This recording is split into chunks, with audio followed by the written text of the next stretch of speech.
Dublab.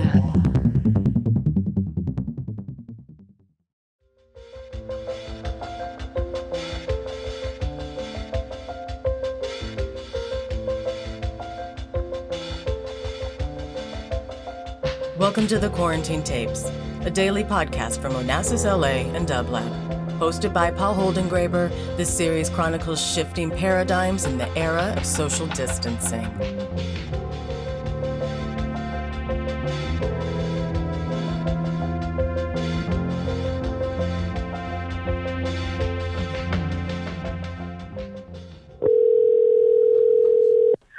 Hello? Hello, could I please speak with Pico Ayer?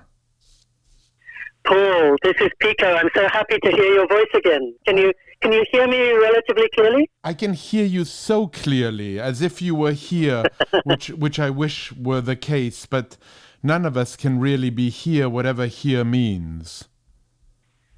I actually wish you were here, because of course here in Japan we're under far fewer restrictions than in California, so you would be enjoying blue skies and cherry blossoms and a real sense of springtime renewal and hope if you were here. Tell me about how things are in Japan, because not surprisingly, we don't hear very much. So I have no sense. So maybe you can paint a picture for me of the cherry blossoms, of how people are feeling about the global news, but also how they are going about living their lives, both public and private.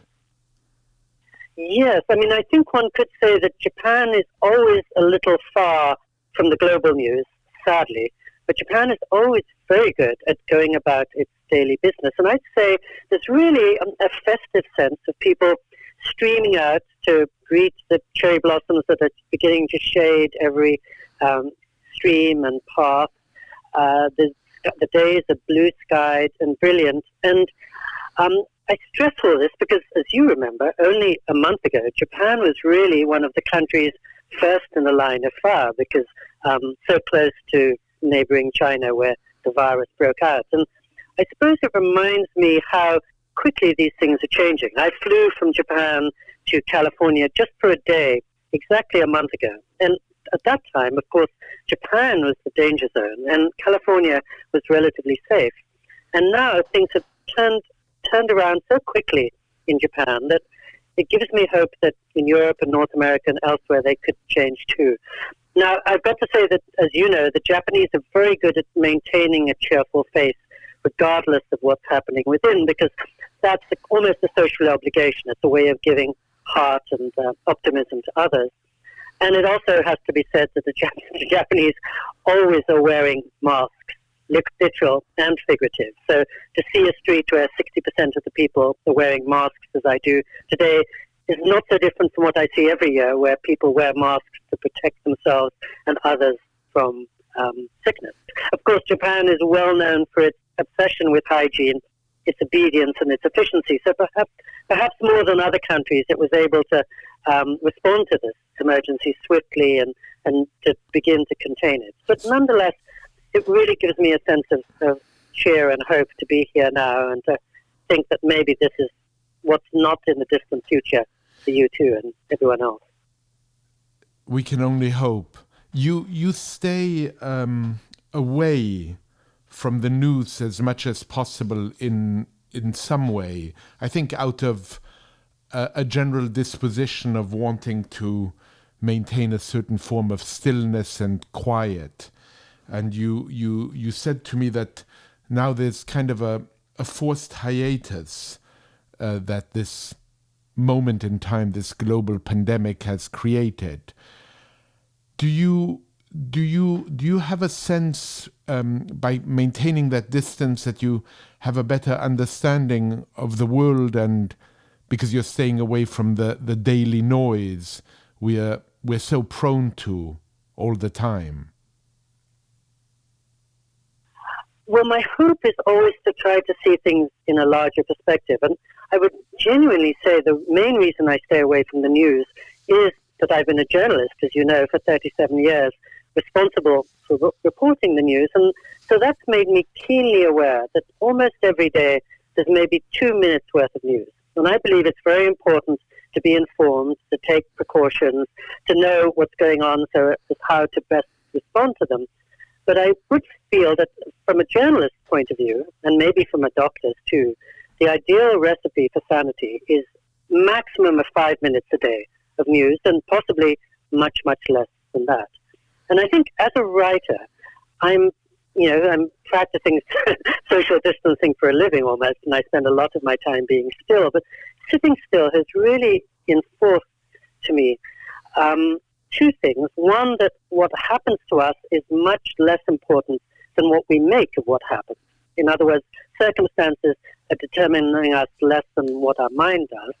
And secondly, what we put into our system will reflect what comes out of our system. So I feel if I spend an hour reading Proust or Shakespeare or Melville, I'm taken, or Zadie Smith, I will be taken to a much deeper, more intimate, attentive state of being. I'll be brought to my best self. If I spend an hour at a newsstand, I feel chopped up and distracted and jangled, and really I lose a sense of what's important in my life and in the world's life. So I always feel that books are a much better way of keeping up with the news than newspapers or television broadcasts, partly because they give us that larger picture. They remind us that everything passes. They recollect to us that 100 years ago, this very year, when the Spanish flu epidemic was striking Europe, Scott Fitzgerald wrote a wonderful little passage about them stocking up for a month under quarantine. He met Hemingway, and he was very worried that Hemingway hadn't washed his hands. And Hemingway, in a state of bravado, was saying, oh, this is just a regular flu, which it wasn't. But word for word, what you would see in the newspaper today, but 100 years ago, and the fact it was 100 years ago puts it in a larger perspective. So I think the news actually takes us away from what's happening and its meaning. And if there's truly 5 minutes of news every day, that means that there are 23 hours and 55 minutes of speculation, opinion, debate, padding, none of which is really helping us come to a clear understanding of what's going on. You know, in a wonderful interview you had in the Financial Times just about a year ago, you were asked what the greatest challenge for our time is. And you said, climate change. I think that's another way of saying we're so caught up in our tiny screens, we can't see the larger picture. Exactly. And I think, we live under this illusion of control. And we almost have to live under the assumption we can plan tomorrow and we know what's going to happen next week. But I think moments like this are useful because really we all feel how the world has been accelerating almost beyond control. And most of us have much more information coming in on us than we have time or space to make sense of it. And the fact that many of us are brought to an enforced halt right now is, a bit of a wake-up call, and it's a great opportunity for us to recall what our proportions and priorities really are. Because we're racing around and driving on the jam-packed 405 freeway in Los Angeles, it's really hard to think what are the three most important things in my life and who do I want to be 10 years from now and how can I best help my friends and family. Now we are suddenly being given that opportunity. In my own case, I was also thinking, so, for example, I've had 17 public events cancelled in the next few weeks. And so I'm losing most of my revenue for the foreseeable future. But having the chance to stay put, actually, since I'm not imprisoned and I'm not sick, sort of is a liberation. And it makes me think, why am I really doing those events? Is that what I want to be spending my life doing? Couldn't I perhaps live more simply, not racing around so much, and still support my aging mother, my wife, and my kids? And suddenly it's jolted me out of my familiar patterns and habits and made me think, maybe I don't need to be thinking about my revenue so much, and maybe I could be thinking more about my inner resources. I'm sorry to have cut you off. No. What is so surprising is it seems to me that thinking about you as I have for the last 3 decades or more that we've known each other, maybe more, maybe nearly 4 decades, you have a simple life in so many ways. And you want to, this pandemic makes you want to simplify it further. And I'm reminded of a quotation that with these quarantine tapes, I will quote, I think, to every single guest whenever the opportunity offers itself. And as you know, I love nothing more than quoting. It's a wonderful quotation from the Pensées of Pascal, where he simply says, all of humanity's problems stem from man's inability to sit quietly in a room alone. And I'm very happy to have that quoted of me, Paul, because I'm constantly turning to both Pascal and that particular quotation. And I'm remembering, as you probably recall, a few years ago, there was a test partly conducted at Harvard, and more than 60% of men said they would rather receive shock therapy than sit 20 minutes alone in a room without distraction. Women, of course, did much, much better on the test. But if men have come to such a state where they'd rather endure shock therapy than enjoying the prescription that wise Pascal passed on to us, we're really in a bad way. And this is our chance to rectify ourselves and get back in line with the way that humans have rather sensibly been living for centuries. And I think one reason I moved to Japan from California was this is a culture that for 1,400 years has been living with tsunami and forest fire and earthquake and warfare. And so, as W.H. Auden wrote about the old masters, it knows about suffering. It's an elder that has realized that suffering is both universal, it's what brings out the best in us, it's what links us together, and actually, in Japan, it's what helps us to see the joy in every moment, because we don't take it for granted. That if you're aware that your days are finite, you bring much more attention to what's around you, and you notice today's a beautiful day. Why don't I go and relish it instead of just sleepwalking through until it's too late? So they have this wonderful phrase here in Japan about life being a joyful participation in a world of sorrows. So mortality, sickness, uncertainty, those are part of the human deal, sad to say. But that doesn't mean a diminishing of joy. It actually draws our attention more to appreciating the blessings that we do have. And for example, right now I feel quite lucky to be healthy, to be in a relatively prosperous city, to be in the middle of the sunshine. So evanescence, in a way, brings more value to the pleasures of living as they pass. Exactly. Beautifully said, yes. We can't take the moment for granted, and let's cherish and celebrate the moment. And you've had that moment in your life so often where you've lost everything. And so this feeling that people have now of losing so much is something that you've lived. And I'm wondering what perspective that gives you on this moment. Yes, and really, I think, to be honest, Paul, I know I've known you through the loss of your parents, and I think everybody, when they stop to think about it, everybody's been through loss. That's an equal opportunity employer in some ways. But you're right that when I was relatively young, my family home burnt down in what was then the worst fire in Californian history, and I lost literally everything I owned. And it really brought home to me what I was saying a couple of minutes ago, which is that nothing is good or bad, but thinking makes it so, as Shakespeare said in Hamlet. In other words, in that forest fire, 450 people lost their homes in Santa Barbara.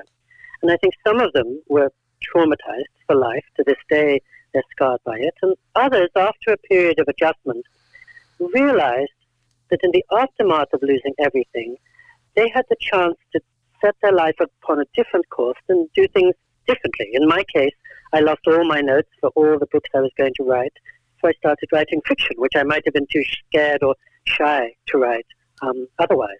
I realized, well, I don't have a home anymore in California. I can spend more time in Japan or the places that feel like my deepest home. Our insurance policy allowed us to replace most of our possessions, and I realized 90% of them I didn't need. I really could. It was a crash course in that sense, in living more simply. And in so so many ways, if I were to think back on that forest fire now, I wouldn't say it was completely a bad thing. I would say that it made possible many of the things I rejoice in now. I mean, I must say to this day, when I see flames of orange rising over the hills of Southern California, which of course I do more and more, it sends a chill down me, and it's left a scar. I'll always be unsettled by fire more than I would be. But I don't think I can complain about being a victim of real life, because everybody is, one way or another. A victim of real life. That's such an extraordinary expression. You know, let's go back for a moment to what literature in this particular case can afford us, which is that people now find themselves without shock therapy, men and women alike, with what seems like much more time.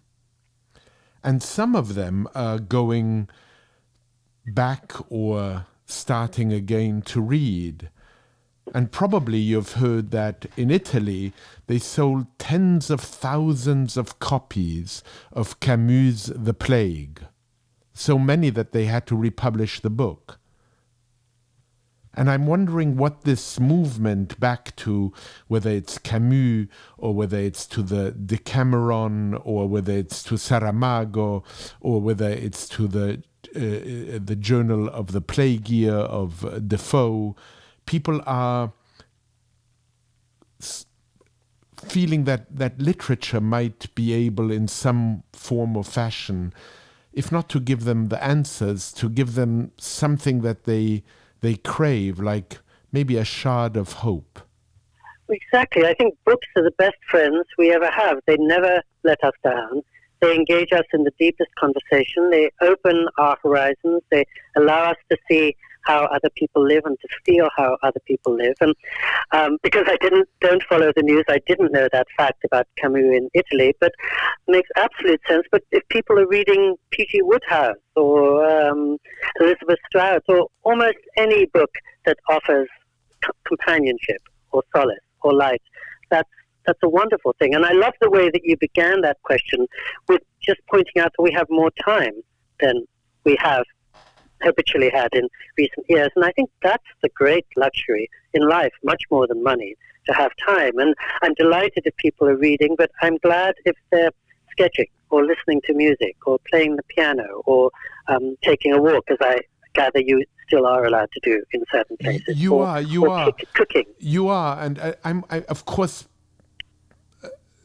predicting the future is a very dangerous thing to do. And I remember Mark Twain said that it is particularly difficult to predict, to make predictions, particularly about the future. And so, you know, with that in mind, I'm still wondering from the point of view of stillness and of your time living in that fashion, at times with your good friend Leonard Cohen, I'm wondering if you have a sense of how people might, or how maybe some of humanity might come out of this this pandemic, because it too will pass. It too will pass, and I think we'll come out humbled, chastened, with a deeper sense of what really matters to us, and with an appreciation of some of the things, whether it's family or reading or stillness or time, that we've forgotten about in our helter-skelter 21st century rush. When one thinks of books, one of the books I often give to my friends if they're feeling down or sick is a book called Zen Mind, Beginner's Mind by Shunryu Suzuki. And once this wise Zen monk was asked towards the end of his life, how can you distill your wisdom? And just as you said, he said 2 words: everything changes. Everything changes. As Proust writes at the end of his 7th volume, grief disappears as well as joy. So if you're going through bad times, they're going to change. And if you're going through good times, be aware that they're going to change also. But you're right, I've been lucky to spend a lot of time with monks, including Leonard Cohen. And one of the Catholic monks, who's a very close friend, who lives in Big Sur, California, sent me a couple of days ago just a simple sentence: the best cure for anxiety is thinking about others. And the other monk I've been thinking about a lot, and I was in contact with over the last weekend, was His Holiness the Dalai Lama, with whom I've been talking for 45 years. And the last time I saw him in person, his phrase was emotional disarmament. And I think it speaks to my not wanting to follow the news. And he thought that many of us are getting worked up by the media or by circumstances into a real state of fear, confusion, and rage. And none of those are productive.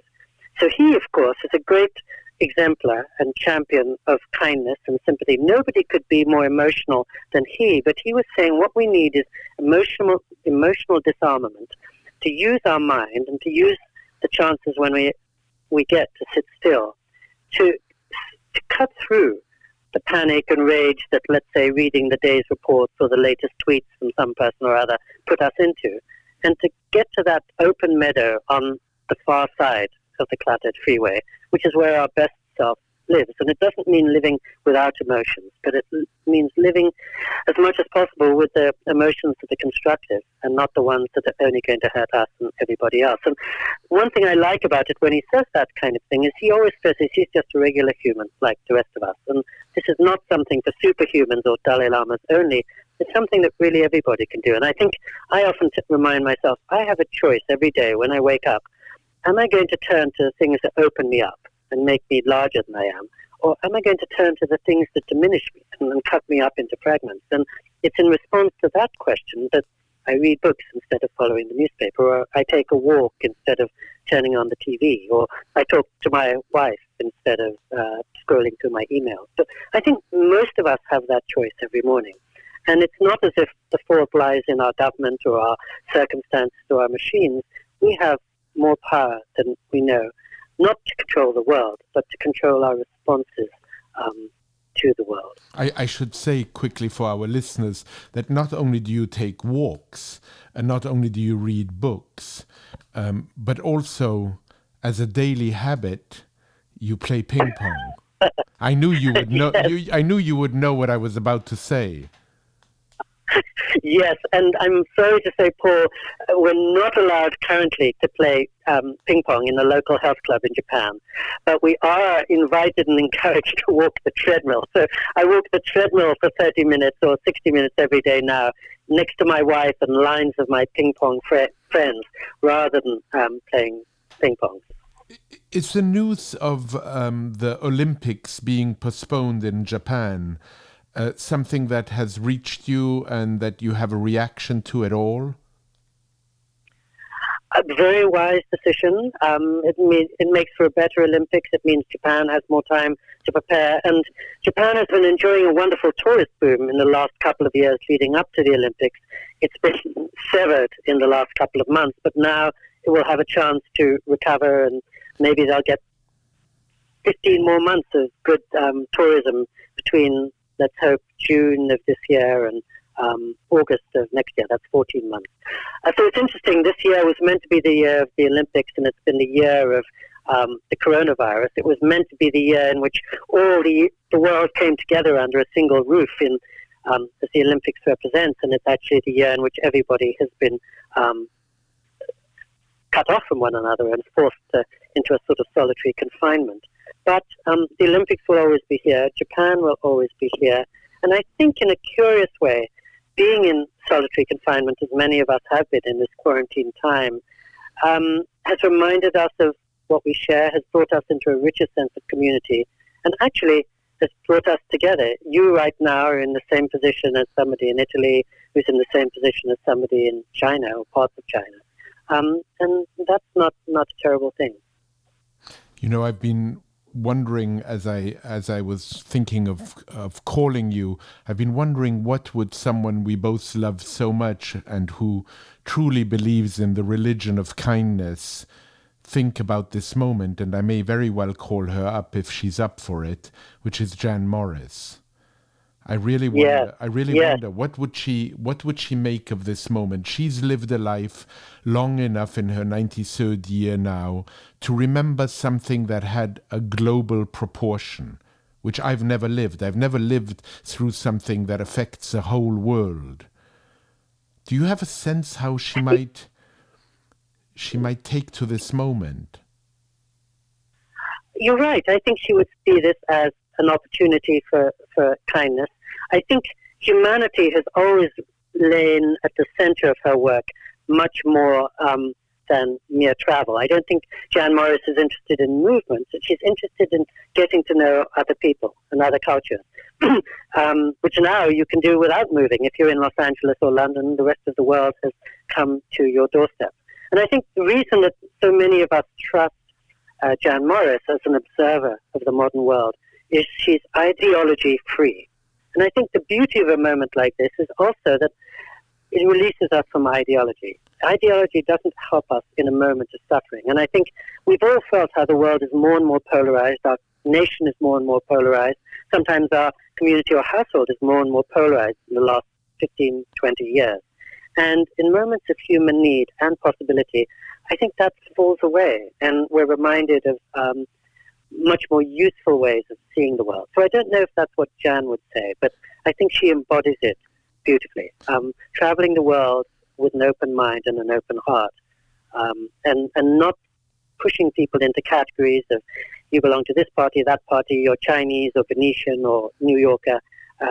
She sees something deeper than that.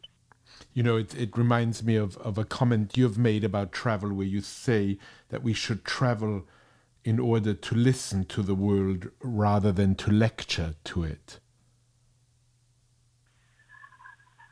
Well, I've forgotten I have said that, but this is certainly the perfect moment for listening, isn't it?